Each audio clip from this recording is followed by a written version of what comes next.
Hey there and welcome! In this video, we'll be talking about how to unfreeze devices so you can reinstate frozen devices for use.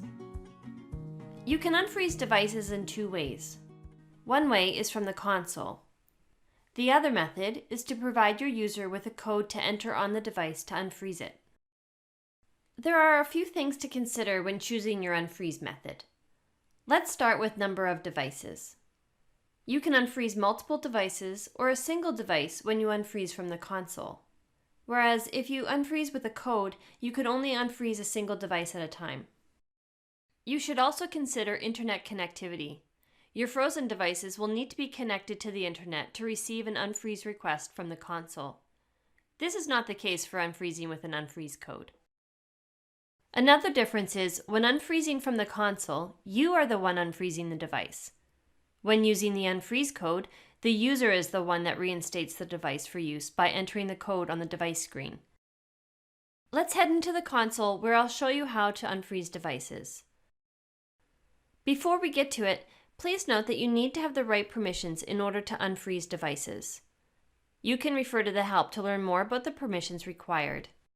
Let's begin by looking at how to unfreeze devices from the console.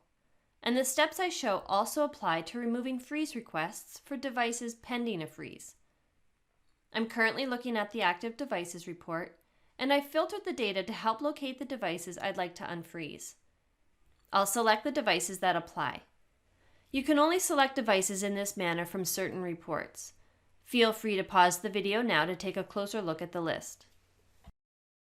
Next, I'll go ahead and choose the Remove Freeze option from here. Here you'll see the list of devices you've selected. I'm satisfied with this list, so I'll continue. In this next window, the first option will unfreeze the device for immediate use.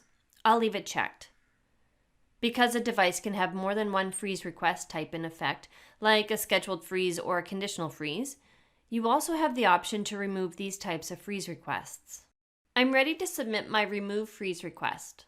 This message confirms that the request was created and sent to the agent on your frozen devices. When the agent on the device calls in, the device will process the Remove Freeze request and the device will be reinstated for use. And that's how you unfreeze one or more devices from the console. Now let me show you where to find the unfreeze code if you choose to use that option. From Active Devices, find the device in the list and click the identifier link to access the device details.